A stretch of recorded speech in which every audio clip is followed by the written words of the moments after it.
स्वागत है आपके अपने यूट्यूब चैनल एजुकेशन इलाका में। हम इस वीडियो की शुरुआत एक मोटिवेशन लाइन से करते हैं कि कड़ी से कड़ी जोड़ते जाओ तो जंजीर बन जाती है, कि कड़ी से कड़ी जोड़ते जाओ तो जंजीर बन जाती है और मेहनत पे मेहनत करते जाओ तो तकदीर बन जाती है। तो आइए दोस्तों हम इस वीडियो में चलते हैं। तो आज हम इस वीडियो में बात करने वाले हैं कूलाम के नियम के बारे में और कूलाम के नियम के सूत्र के बारे में।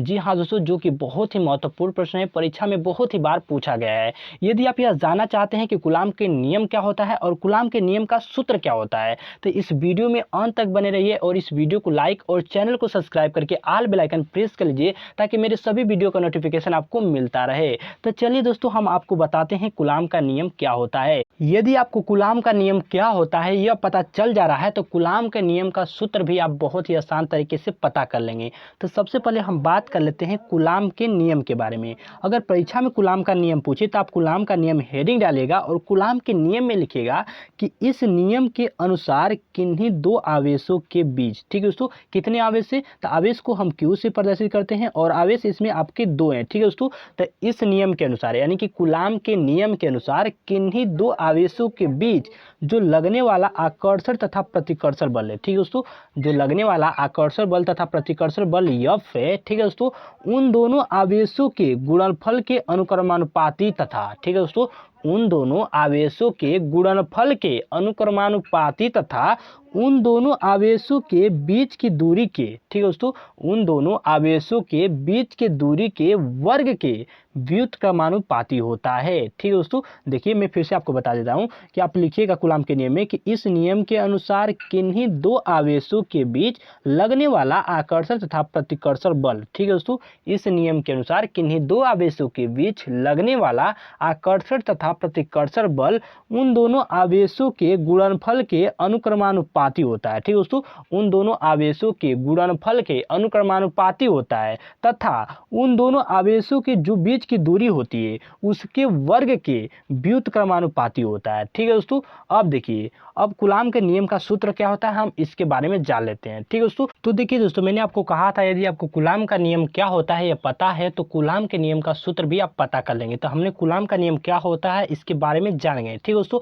अब देखिए कूलाम के नियम में आपको दो समीकरण बनेंगे। कौन से समीकरण बनेंगे कि देखिए जो दोनों आवेशों पर लगने वाला आकर्षण तथा प्रतिकर्षण बल है वह उन दोनों आवेशों के गुणनफल के अनुक्रमानुपाती होता है, आपका पहला समीकरण हो जाएगा। और दूसरा समीकरण क्या होगा कि उन दोनों आवेशों के जो बीच की दूरी होती है उसके वर्ग के व्युत्क्रमानुपाती होता है, ठीक है दोस्तों। क्या, तो जो लगने वाला आकर्षण तथा प्रतिकर्षण बल होता है, ये आपका दूसरा समीकरण हो जाएगा, ठीक है दोस्तों, इस बात का ध्यान रखिएगा। अब देखिए दोस्तों आगे चलते हैं। तो देखिए जो हमने दो आवेश कहे हैं दोस्तों, ठीक है, वो दो आवेश में से जो आपका पहला आवेश होगा, ठीक है दोस्तों, हम मानेंगे कि वे दो आवेश, उन दोनों आवेशों में से पहला आवेश Q1 है तथा दूसरा आवेश Q2 है, ठीक है दोस्तों।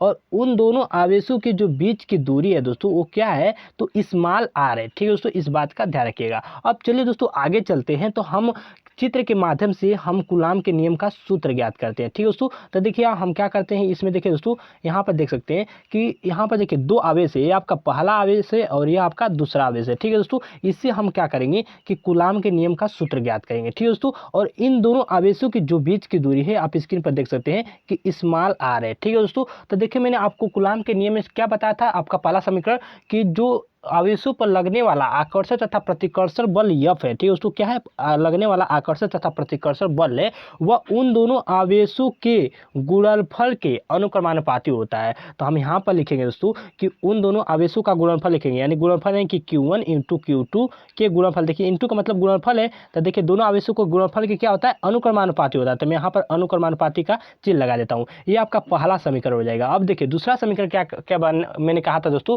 कि जो उन दोनों आवेशों के जो बीच की दूरी स्मॉल r है इसके वर्ग के व्युत्क्रमानुपाती होता है। तो हम यहाँ पर लिखेंगे दोस्तों कि जो यहाँ पर फिर जो लगने वाला गुरुत्वाकर्षण बल F है वह जो है इन दोनों आवेशों के बीच की दूरी स्मॉल r के वर्ग के व्युत्क्रमानुपाती, यानी कि उल्टा, यानी कि एक बटे में लिख देंगे, क्या है कि व्युत्क्रमानुपाती है। देखिए तो जो आपका लगने वाला आकर्षण तथा प्रतिकर्षण बल है वह उन दोनों आवेशों के बीच की दूरी r के वर्ग के यहाँ पर देखिए व्युत्क्रमानुपाती है, ठीक है दोस्तों। तो हमने लिख दिया, ये आपका क्या हो जाएगा दोस्तों, तो दूसरा समीकरण हो जाएगा। अब हम यहाँ पर लिखेंगे कि समीकरण 1 और समीकरण 2 से, ठीक है दोस्तों।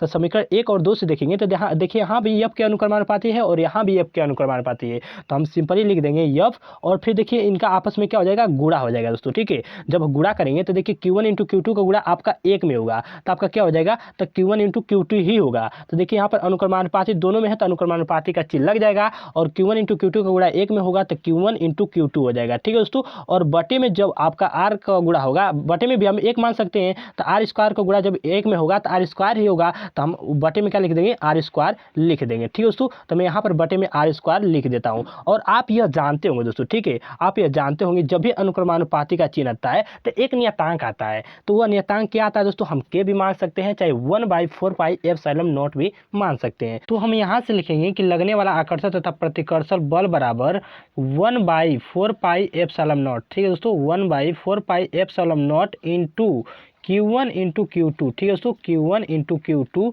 बाई R स्क्वायर, ठीक है दोस्तों, यहाँ पर Q2 है, ठीक है दोस्तों, Q2 बाई R स्क्वायर, ठीक है दोस्तों। ये आपका क्या हो जाएगा, तो कूलाम के नियम का सूत्र हो जाएगा। कूलाम के नियम का सूत्र क्या होता है दोस्तों, तो आप याद रख लीजिएगा कि लगने वाला आकर्षण तथा प्रतिकर्षण बल F बराबर 1/4 pi epsilon not into Q1 into Q2 बटे में R स्क्वायर, ठीक है दोस्तों।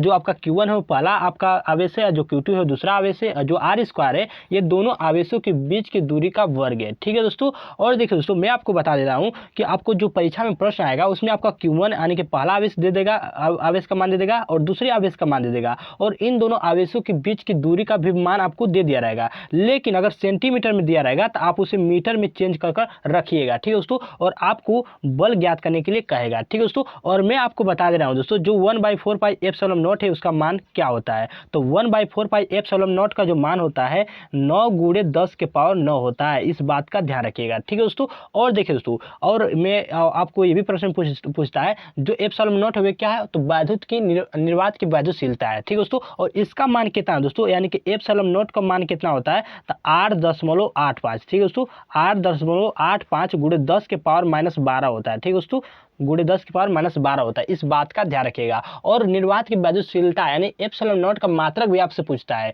क्या होता है दोस्तों, तो कूलाम स्क्वायर प्रति न्यूटन मीटर स्क्वायर होता है, ठीक है दोस्तों, कूलाम स्क्वायर प्रति न्यूटन मीटर स्क्वायर होता है, इस बात का ध्यान रखिएगा, ठीक है दोस्तों। देखिए इससे हमने बहुत कुछ सीखा दोस्तों, जो कि परीक्षा में बहुत ही महत्वपूर्ण प्रश्न है, ये सब पूछे जाते हैं, ठीक है दोस्तों। अगर ये वीडियो आपको अच्छी लगी है, ठीक है दोस्तों, तो इस वीडियो को लाइक और चैनल को सब्सक्राइब करके ऑल बेल आइकन प्रेस कर लीजिए, ताकि मेरे सभी वीडियो का नोटिफिकेशन आपको मिलता रहे। इस वीडियो को देखने के लिए आपका बहुत बहुत धन्यवाद।